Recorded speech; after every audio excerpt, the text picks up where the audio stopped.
Fala, Xeratanga, mais uma vez o Deus da Amazônia aqui com vocês para dar continuidade àquela força no teu conteúdo do vestibular e concurso público, tá? Antes da gente começar a nossa aula, a velha chatice de sempre, curte, compartilha, chama teus amigos para cá e assiste o nosso vídeo até o final. A gente precisa de ti, maninho, dá essa força para nós. Hoje, nesse vídeo, a gente vai continuar com o pensamento Augusto Conte. Vai lembrar que já foi postado anteriormente um vídeo aqui no canal sobre Augusto Conte. Se você ainda não viu, vai lá e vê essa parada, tá bom? Então, cara, para a gente começar a falar aí do Augusto Conte e do seu positivismo, a gente tem que lembrar algumas coisas que foi falado lá no primeiro vídeo, só para fazer um resumozinho aqui, né, do que é o pensamento positivista do Augusto Conte. Lembra lá que o Augusto Conte falava, né, que eu tenho que ter o amor como princípio, que é o amor como princípio, o amor ao Estado. Se eu amo o Estado, eu obedeço às regras desse Estado, eu obedeço às leis.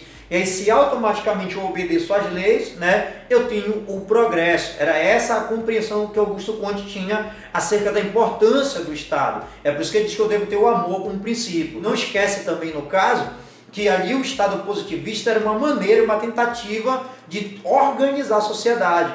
Ou seja, de pensar a sociedade a partir das suas contradições e ali tentar organizar ela de alguma forma. Era assim que era o pensamento do Augusto Conte. Você não deve esquecer também que ele defendia a ideia do núcleo constante. O que era o núcleo constante? A família, a pátria, né? Não só a ideia da pátria, mas como também a religião, que foi citado lá que não era uma religião como a gente convenciona hoje, era uma religião que adorava a própria humanidade. Você não deve esquecer esse detalhe. Outra coisa bacana é que ele dizia, no caso ali dentro da sua perspectiva positivista, né, que o objetivo principal do Estado era garantir a ordem, o progresso e a ciência era tudo que tinha surgido de bom, segundo o pensamento positivista, tá? Então agora, dando continuidade ao pensamento aí do Augusto Conte, o Augusto Conte vai falar para nós que ao longo do tempo a sociedade ela vai passar por 3 estágios de desenvolvimento, que segundo ele, né, a humanidade inteira passou por esses 3 estágios. Ele vai dizer que do século XV para baixo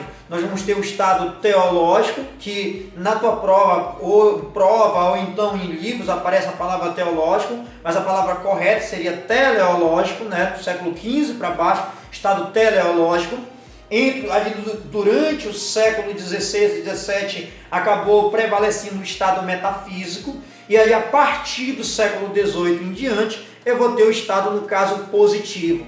E aí você precisa saber as características de cada um desses estados, que normalmente é essas coisas que cobram para ti dentro de prova. Então, professor, como é que a população se comportava do século XV para baixo, que vivia esse estado teológico ou teleológico? Segundo Augusto Conte, essa população, essa comunidade aí desse período, como é que ela se comportava? Ela se comportava a partir, no caso, do senso comum, do mito. Tudo que acontecia em todos os contextos era explicado a partir dessa interferência, sobretudo no caso de fenômenos naturais que eram atribuídos aos deuses, ou seja, era o senso comum, era o mito que prevalecia ali naquele cenário. Por isso que ele vai dizer, no caso, que ele era uma sociedade que vivia o estado teleológico. Mas, a partir do século XVI, o Augusto Conte disse que nós vamos começar a viver o estado metafísico. E era esse estado metafísico, ele tentava buscar uma explicação para a vida do ser humano. Ou seja, buscar de alguma forma, e de uma forma racional, que ele chamava da busca por uma razão filosófica, buscar explicar a origem do universo e a origem das coisas, de onde nós viemos, para onde nós vamos. Era assim que funcionava o século XVI. Né? Você não deve esquecer. Ali eu tinha uma tentativa de uma explicação pela razão, mas era uma razão que não me deixava desvinculado ainda do mundo metafísico em si.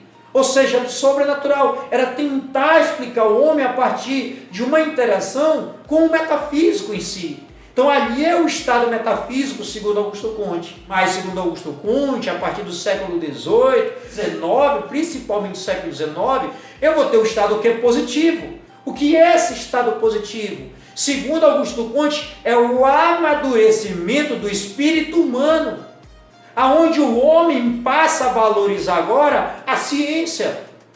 Somente a ciência é a verdade absoluta. Que aí eu não concordo com esse pensamento do Augusto Conte, porque eu acredito que existem outras verdades, Mas na percepção do Augusto Conte, a ciência era a verdade absoluta, era essa a compreensão. E que o século XVIII em diante, né, em virtude lá da primeira Revolução Industrial, da Revolução Francesa, do Iluminismo, né, dos pensamentos políticos que surgiram naquele contexto, a sociedade se tornou madura, segundo Augusto Conte. E esse pensamento do Augusto Conte vai influenciar durante todo o século XIX, principalmente na segunda metade do século XIX. Influencia principalmente um outro teórico chamado de Herbert Spencer, aonde, por exemplo, o Herbert Spencer acabou comparando a sociedade na segunda metade do século XIX como um grande organismo vivo em evolução. Ou seja, ele passa a ter influência do pensamento ali do Charles Darwin e acredita que a sociedade é esse processo evolutivo. E aí ele cria, no caso, um pensamento que é hoje popularmente conhecido como o darwinismo social, que era uma corrente de pensamento que tinha naquele período, que compreendia que existia sociedades mais desenvolvidas e também existia sociedade atrasadas. Que segundo o próprio Herbert Spencer, né, quando ele afirmava ou falava que eu tinha a sociedade limitante, a sociedade industrializada e a sociedade perfeita. Ou seja, nessa concepção existe um modelo de sociedade. E aí, infelizmente, esse pensamento darwinista social acabou justificando o imperialismo e o neocolonialismo. E até hoje existe resquício desse pensamento darwinista social. Quer queira, quer não, muita gente hoje acaba reproduzindo esse pensamento darwinista social.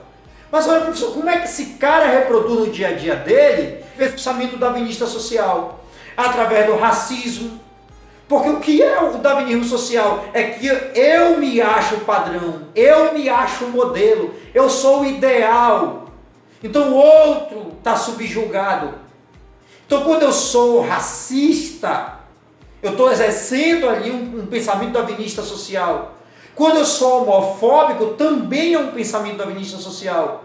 O machismo, a violência contra a mulher, a xenofobia, o quanto de darwinismo social ainda existe em cada sujeito, em cada indivíduo. É lógico que tem muita gente que não é assim, mas tem uma boa parte que acaba representando esse pensamento darwinista social no nosso cotidiano. E aí, por que eu estou te dizendo isso? Porque eu quero que tu pegue esses elementos, não só resolva a prova de sociologia, mas como também você pode utilizar na sua redação, dizendo que muitos preconceitos, muita intolerância que existe hoje, ainda é fruto ou ainda é resquício de um pensamento darwinista social. Então, queridos, sobre o pensamento do Augusto Conte, a gente está concluindo aqui com vocês, a gente espera que vocês tenham entendido esse conteúdo, tá? Se não entendeu, manda sugestões para a gente, que a gente vai gravar vídeo para poder tirar as dúvidas de todo mundo. Então, vão, né, pedindo lá nos comentários para a gente poder, né, tentar contemplar vocês de alguma maneira. Um abração do Deus da Amazônia, fique com Deus, abraço, valeu!